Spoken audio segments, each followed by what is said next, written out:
नमस्कार, मैं हूं शीनम शर्मा। आप देख रहे हैं अपना उत्तराखंड। बाबा बागेश्वर धाम के शनिवार को सजे दरबार के बाद आज परेड ग्राउंड की स्थिति ऐसी है कि हर तरफ सिर्फ और सिर्फ गंदगी ही नजर आ रही है। पंडित धीरेन्द्र शास्त्री के दरबार में अर्जी लगाने आए लोग हर तरफ पॉलीथीन और कबाड़ छोड़कर गए हैं। रोज ग्राउंड में प्रैक्टिस के लिए आने वाले खिलाड़ी आज उसी कबाड़ में खेलते दिखाई दिए। वहीं आयोजकों का कहना है कि हर तरफ से ग्राउंड में सफाई का काम करवाया जा रहा है। शनिवार को बाबा बागेश्वर धाम का दरबार सजा परेड ग्राउंड के इस मैदान में, और यहाँ पर आप देखिए कैसे अब गंदगी का अंबार लग गया है। आयोजकों की तरफ से ये कहा गया था कि ये पूरी गंदगी यहाँ पर साफ की जाएगी। जो पॉलिथीन के रैपर्स आप यहाँ पर देख रहे हैं, जो लोग यहाँ पर आए थे उनके द्वारा ये फैलाए गए हैं और अब इन्हें साफ करने में यहाँ पर कई दिन लग जाएंगे। खिलाड़ियों के खेलने के लिए ये मैदान यहाँ पर बनाया गया है और अब जो खिलाड़ी जो रोज यहाँ पर प्रैक्टिस करते हैं वो इसी गंदगी में, इसी तरीके से जो दरिया यहाँ पर बिछी है उसी में प्रैक्टिस करते हुए नजर आ रहे हैं। कोई भी कार्यक्रम जब होता है तो इसी तरह की स्थिति यहाँ पर देखने को मिलती है। अभी हाल ही में दशहरे में हमने देखा था कि किस तरीके से जब रावण दहन यहाँ पर हुआ कैसे गंदगी का अंबार लग गया था और उसके बाद प्रशासन ने, जो मेला कमेटी है, उनको यहाँ पर जिम्मेदारी दी कि वो इस गंदगी को यहाँ पर साफ करे। अब यही स्थिति यहाँ पर इस ग्राउंड में भी देखने को मिल रही है। कैमरा पर्सन संदीप नेगी के साथ न्यूज 18 के लिए देहरादून से भारती सकलानी उनिया। देहरादून में शनिवार को बाबा बागेश्वर धाम का दरबार लगा। रामकथा के लिए बागेश्वर धाम का दरबार लगाया गया। दरबार लगाने से पहले सीएम हाउस में पंडित धीरेन्द्र शास्त्री का सीएम पुष्कर सिंह धामी ने स्वागत किया। परेड ग्राउंड में पहुंचने से पहले सीएम आवास में पंडित धीरेन्द्र कृष्ण शास्त्री गए थे, जहां पर सीएम ने उनका भव्य स्वागत किया।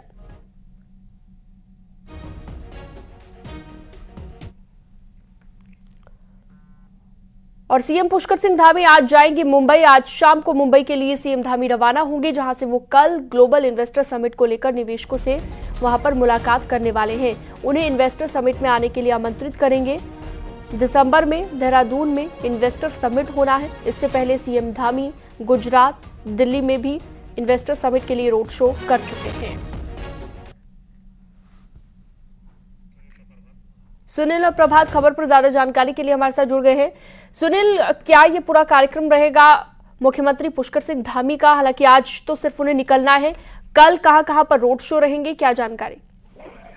देखिए, ग्लोबल इन्वेस्टर समिट के मद्देनजर मुख्यमंत्री के रोड शो हो रहे हैं। मुंबई का रोड शो अंतिम रोड शो होगा। इससे पहले 4 से 5 रोड शो मुख्यमंत्री कर चुके हैं और करीब 95,000 करोड़ के जो इन्वेस्टर एमओयू हैं वो इस दौरान साइन हो चुके हैं। मुंबई से भी राज्य सरकार को बड़ी उम्मीद है कि वहां पर फिल्म जगत से जुड़े हुए, हॉस्पिटलिटी क्षेत्र से जुड़े हुए जो इन्वेस्टर हैं वो उत्तराखंड आएंगे, वो एमओयू के लिए आएंगे। तो आज मुख्यमंत्री शाम 6:30 बजे के आसपास मुंबई पहुंचेंगे, जहां कल उनका इन्वेस्टर समिट का कार्यक्रम है। वहां पर जो तमाम उद्योगपति हैं, औद्योगिक घराने हैं, उनसे मुख्यमंत्री बातचीत करेंगे उत्तराखंड में निवेश के लिए। और इस दौरान कैबिनेट मंत्री सुबोध उनियाल भी मुख्यमंत्री के साथ मौजूद होंगे। पूरे अधिकारियों का डेलीगेशन मुख्यमंत्री के साथ मौजूद होगा और राज्य सरकार की कोशिश है कि अधिक से अधिक निवेश उत्तराखंड में लाया जाए ताकि यहाँ पर औद्योगिक विकास बढ़े। उत्तराखंड में अगर औद्योगिक विकास बढ़ता है तो आपकी इकोनॉमी बढ़ती है और इकोनॉमी बढ़ेगी तो लोगों को रोजगार मिलेगा, रोजगार के नए अवसर प्राप्त होंगे। इसीलिए ग्लोबल इन्वेस्टर समिट यहाँ पर आयोजित किया गया है 8-9 दिसंबर को,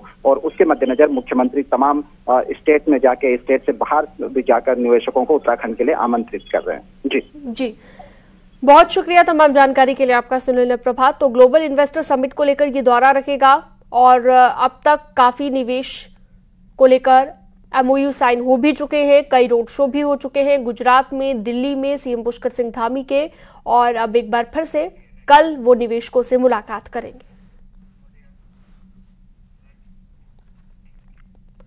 कांग्रेस नेता राहुल गांधी आज केदारनाथ दौरे पर जाएंगे। दिन में करीब 1 बजे का राहुल गांधी का आने का कार्यक्रम है। केदारनाथ आपदा के बाद भी राहुल गांधी आए थे और केदारनाथ में अगले 3 दिन तक राहुल गांधी के रुकने का कार्यक्रम है। अगले 3 दिन तक पूजा अर्चना, सेवा कार्य राहुल गांधी करेंगे। वहीं बाबा भैरवनाथ के दर्शन भी राहुल गांधी करेंगे। वहीं पंडा पुरोहितों से भी राहुल गांधी मुलाकात करेंगे। तो अगले 3 दिन तक केदारपुरी में रहेंगे राहुल गांधी। पंडा पुरोहितों से भी यहां पर मुलाकात होगी और भोले बाबा का आशीर्वाद भी लेंगे। संदीप प्रसाद ज्यादा जानकारी के लिए हमारे साथ संवाददाता रुद्रप्रयाग जुड़ गए हैं। संदीप, दिन में करीब 1 बजे राहुल गांधी का कार्यक्रम है केदारनाथ जाने का, और क्या कुछ कार्यक्रम पूरा रहेगा शाम तक का उनका? जी बिल्कुल बता दें आपको, क्योंकि 12 बजे से वहाँ दिल्ली से वो एयरपोर्ट से रवाना होंगे और लगभग केदारनाथ धाम में जो उनका कार्यक्रम है 1 बजे हेलीकॉप्टर से वहाँ पे पहुंचेंगे। और सबसे बड़ी बात है कि बेहद गोपनीय उनका कार्यक्रम है। जैसे अन्य 2-3 जगह वो एक दौरा कर चुके हैं मंदिरों का, और केदारनाथ मंदिर का दौरा है बिल्कुल ये आध्यात्म से जुड़ा हुआ बताया जा रहा है, क्योंकि 3 दिन यहाँ रहना। उन्होंने मंगलवार दोपहर को निकल जाएंगे, लेकिन इस बीच अभी तक भी वहाँ पर जो उनका कार्यक्रम है केदारनाथ में, उसको लेकर अभी तक स्पष्ट जानकारी नहीं है। लेकिन ये है कि 3 दिन का उनका कार्यक्रम है और बेहद गोपनीय कार्यक्रम है, राजनीति से बिल्कुल हटकर है और आध्यात्म से जुड़ा हुआ उनका ये कार्यक्रम है। जी तो गोपनीय है ये कार्यक्रम जैसा कि इन्होंने बताया, और आज केदारनाथ आना है राहुल गांधी को। अगले 3 दिन तक केदारपुरी में ही रहेंगे। बहुत शुक्रिया तमाम जानकारी के लिए आपका संदीप।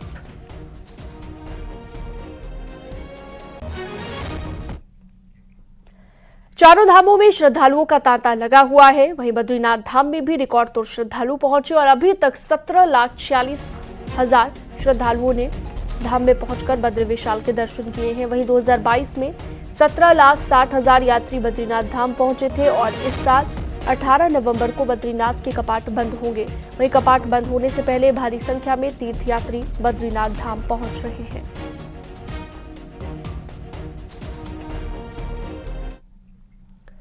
बद्रीनाथ धाम में प्रधानमंत्री नरेंद्र मोदी के dream project Badrinath master plan का कार्य 2 चरणों में लगभग आधी से ज्यादा पूरा किया जा चुका है। शेष नेत्र झील, बद्रीश झील, arrival plaza, loop road, Alaknanda नदी का सौंदर्यीकरण, बीआरओ बाईपास सड़क, आधुनिक तकनीक से युक्त अस्पताल का काम लगभग पूरा किया जा चुका है। तीसरे चरण में मंदिर परिसर में 75 मीटर दायरे में कार्य होने हैं। 18 नवंबर को कपाट बंद हो रहे हैं और आने वाले महीनों में बद्रीनाथ धाम में बर्फबारी भी होगी। ऐसे में समय रहते इन कामों को पूरा किया जाना प्रशासन के लिए किसी बड़ी चुनौती से कम नहीं है।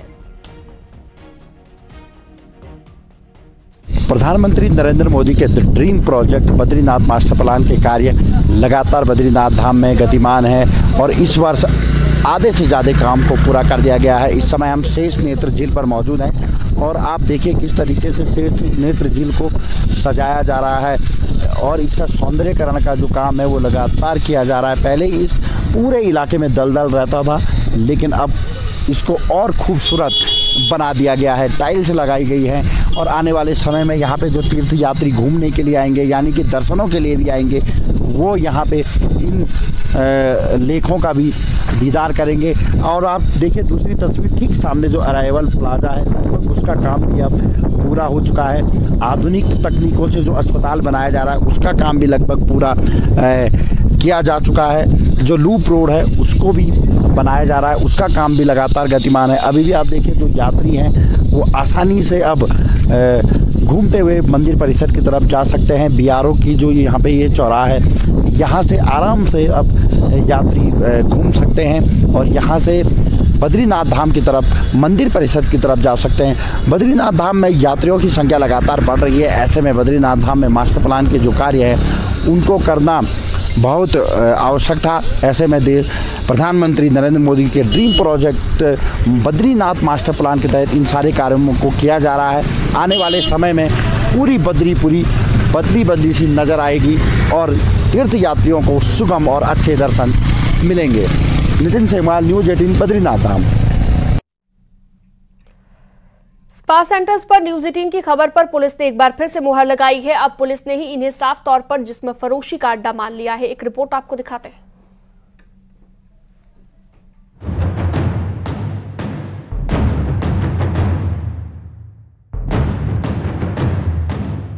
हल्द्वानी के स्पा सेंटर जिस्म फरोशी का अड्डा बन चुके हैं। ये बात हम नहीं बल्कि नैनीताल पुलिस की रिपोर्ट कह रही है। लगातार चालान और कार्रवाई के बावजूद स्पा सेंटर वाले नियम कानून मानने को तैयार नहीं। एएसटीयू प्रभारी द्वारा एक रिपोर्ट दी गई है कप्तान साहब को। इसमें जितने भी स्पा सेंटर यहाँ पर गलत तरीके से काम कर रहे हैं उनको बंद करने की डीएम मैडम को रिपोर्ट भेजने की संस्तुति की गई है।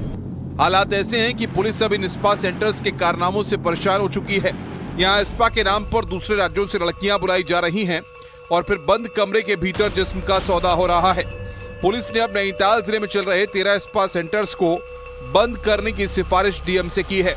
ये जो स्पा सेंटर हैं इनमें बाहर से लड़कियां लाई जा रही हैं, उनसे जिस्म फरोशी का अवैध धंधा करवाया जा रहा है और पुलिस उसमें लगातार नकेल कस रही है।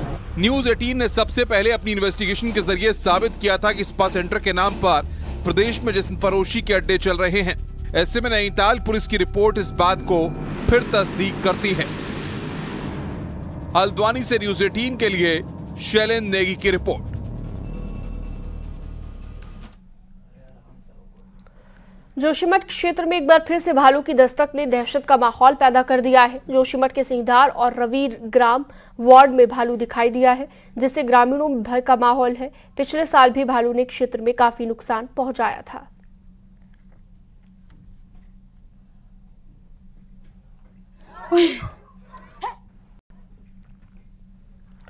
उत्तरकाशी में ऑलवेदर रोड की सबसे लंबी डबल लेन सड़क सुरंग का निर्माण 4 किलोमीटर हो गया है। इस सुरंग का निर्माण युद्धगति पर चल रहा है। सुरंग के निर्माण में 800 से ज्यादा मजदूर दिन रात जुटे हुए हैं। मार्च 2024 तक सुरंग आर पार हो जाएगी। वहीं यमुनोत्री नेशनल हाईवे पर सिलक्यारा और पोल के बीच 4.5 किलोमीटर लंबी इस सुरंग के बनने से गंगोत्री और यमुनोत्री के बीच की दूरी 26 किलोमीटर कम हो जाएगी। इसके अलावा राड़ी टॉप में बर्फबारी में सड़क बंद होने की समस्या से रवाई घाटी की करीब 2 लाख की आबादी को निजात मिलेगी।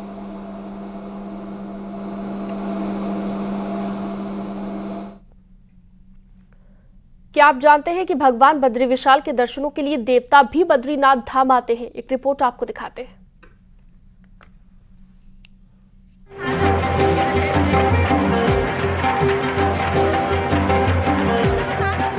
ये तस्वीर भगवान बद्री विशाल की मंदिर परिसर की है, जहां महिलाओं और पुरुषों पर और छोटे छोटे बच्चों पर देवता अवतरित होते हैं। मान्यता है कि बद्रीनाथ धाम में मनुष्यों के साथ देवता भी भगवान बद्री विशाल के दर्शन के लिए पहुंचते हैं। गांव की खुशहाली समृद्धि के लिए भक्त अपने आराध्य देवों को लेकर बद्रीनाथ धाम पहुंचते हैं। जो ये देवडोली रूप में आई है, ये देवता है, और जो ये बद्री विशाल नाथ है, ये भगवान स्वरूप है।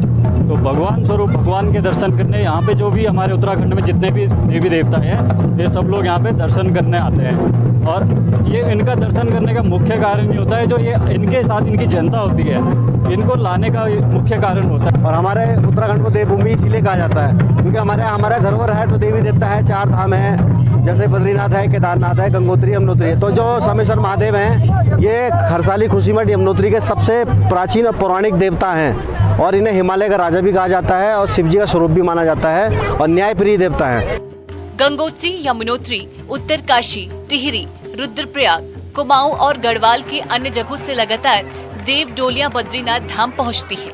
मनुष्यों पर देवी देवता अवतार लेते हैं और बद्रीनाथ धाम जाने की इच्छा जताते हैं, जिसके बाद देव डोलियों को यहाँ लाया जाता है। बिल्कुल, ये पूर्णतः सत्य बात है।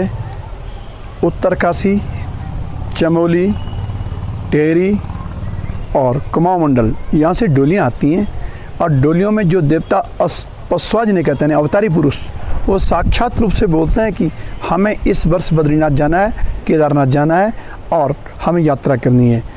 तो साक्षात नारायण बैठे हुए हैं, उनके पास ये डोलियाँ जाती हैं, उनके पास देवता लोग जाते हैं और कुछ न कुछ आशीर्वाद देवता भी प्राप्त करते हैं, ग्राम देवता, स्थानीय देवता।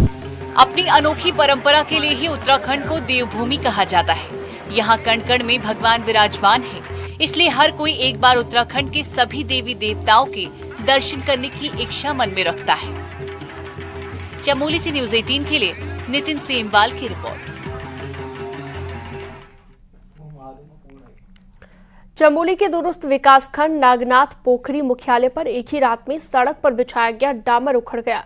लोक निर्माण विभाग पाखरी के विनायक धार में सड़क पर डामरीकरण किया गया था। वहीं स्थानीय लोगों ने डामरीकरण में घटिया सामग्री के इस्तेमाल करने का आरोप लगाया है और विभाग के खिलाफ अपनी नाराजगी व्यक्त की है।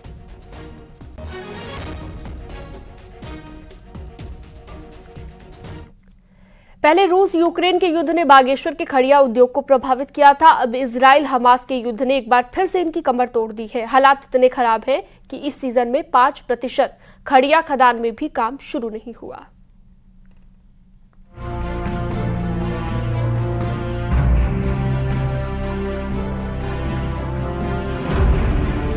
बागेश्वर में खड़िया के अकूत भंडार हैं और यहां से लाखों टन खड़िया दुनिया के अलग अलग हिस्सों में एक्सपोर्ट होता है। लेकिन इजराइल हमास युद्ध के चलते अंतर्राष्ट्रीय बाजार में खड़िया की मांग में भारी गिरावट आई है,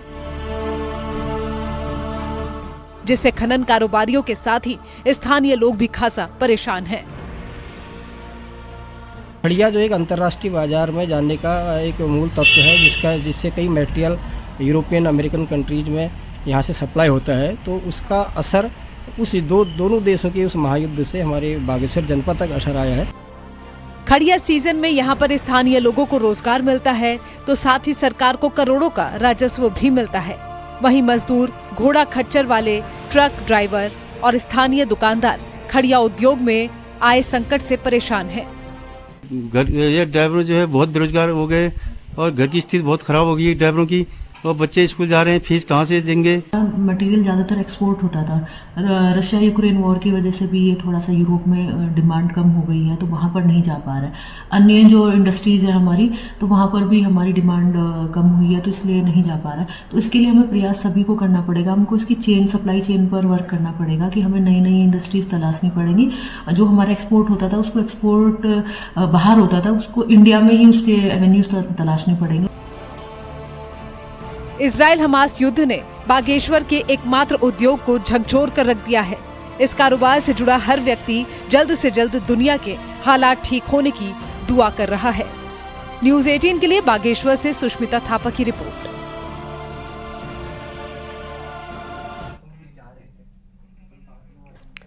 राष्ट्रीय बाल अधिकार संरक्षण आयोग ने उत्तराखंड के प्रमुख सचिव LF फनई को मदरसों के मामले में संतोषजनक जवाब नहीं देने पर 9 नवंबर को आयोग के सामने पेश होने के लिए कहा है। आयोग की चेयरपर्सन प्रियंका कानूनगो ने अपनी चिट्ठी में लिखा है कि उत्तराखंड का अल्पसंख्यक विभाग मदरसों को स्कूल मान रहा है, जबकि मदरसे मजहबी तालीम देते हैं। शिक्षा के अधिकार कानून के तहत मदरसे स्कूल नहीं है। अगर गैर मुसलमान बच्चे मदरसे में पढ़ रहे हैं तो ये उनके मौलिक अधिकारों का हनन है। आपको बता दें, आयोग के 2 बार कहने के बाद अल्पसंख्यक विभाग ने उत्तराखंड के 30 मान्यता प्राप्त मदरसों का आंकड़ा खंगाला तो पता चला 7,400 बच्चे पढ़ते हैं और जिसमें से 750 गैर मुस्लिम हैं।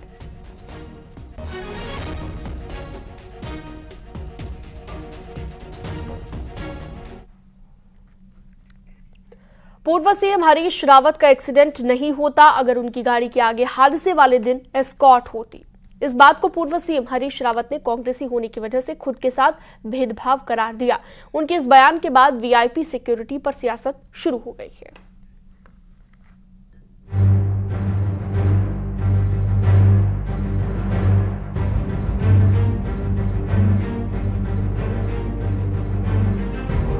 चौबीस अक्टूबर को हुए रोड एक्सीडेंट के बाद इन दिनों पूर्व सीएम हरीश रावत घर पर आराम कर रहे हैं। पूर्व मुख्यमंत्री हरीश रावत की माने तो आज ये नौबत नहीं आती अगर हादसे वाली रात उनकी कार के आगे पुलिस की एस्कॉर्ट चल रही होती। हरीश रावत के मुताबिक ये सब कुछ कांग्रेस का नेता होने की वजह से हो रहा है, जबकि इसी राज्य में बीजेपी के एक पूर्व मुख्यमंत्री और प्रदेश अध्यक्ष को ये सुविधा मिल रही है। इसके अलावा भी कई और चेहरे हैं जो सफर में एस्कॉर्ट की सुविधा का फायदा उठा रहे हैं। तो ऐसा भेदभाव क्यों किया जा रहा है और आगे क्या करना है, अब ये सरकार को सोचना है। प्रेरोगेटिव का सवाल नहीं, ये प्रेरोगेटिव नहीं है। मैं एक बात तो मैं बिल्कुल क्लियर कर दूं, और मैंने जो डिसीजन लिया था बहुत कॉन्शियस तरीके से डिसीजन लिया था सुविधाओं को समाप्त करने का। ये सरकार को विचार करना है कि वो क्या करना चाहती है, वो करे। ये दिक्कतें जो औरों के सामने वो मेरे सामने। उत्तराखंड में हाईकोर्ट के आदेश के बाद पूर्व मुख्यमंत्रियों से कई सुविधाएं हटाई गई, जिसके बाद एस्कॉर्ट की सुविधा नहीं मिलती। हालांकि पूर्व मुख्यमंत्रियों की सुरक्षा में जवान तैनात रहते हैं। इस वक्त उत्तराखंड में मुख्यमंत्री पुष्कर सिंह धामी को उत्तराखंड में Z+ कैटेगरी की सुरक्षा मिली हुई है।